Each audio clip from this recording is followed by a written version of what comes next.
சர்வ முருகார்ப்பணம். பழனி ஆஸ்ட்ரா டிப்ஸ் சேனலுக்கு உங்க எல்லாரையும் அன்போடு வரவேற்கிறேன். நம்ம சேனலுக்கு இப்போ தான் புதுசாக வந்திருக்கீங்கன்னா மறக்காம சப்ஸ்கிரைப் பண்ணி வச்சுடுங்க.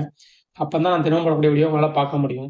சரிங்களா? இன்னைக்கு நம்ம எதை பற்றி பார்க்க போறோம்னா குலதெய்வ சாபம் அப்படின்னா என்ன, அதை ஜாதகத்தை கண்டுபிடிக்க முடியுமா, அதோட பரிகாரம் என்னங்கிறத நம்ம ஃபுல்லாக டீட்டெயிலாக பார்க்க போகிறோம்.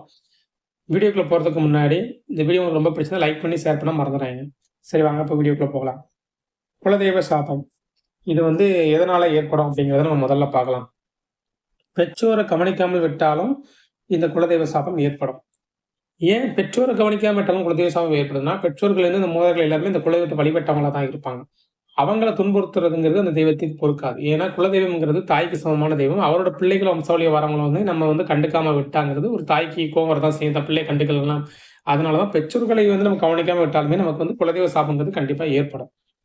முன்னோர்களுக்கு தர்ப்பணம் செய்யாமல் இருப்பது இந்த சாபத்தை கொடுக்கும். நான் அப்பலாம் சொன்ன மாரி தான். சரிங்களா? ஏனென்றால்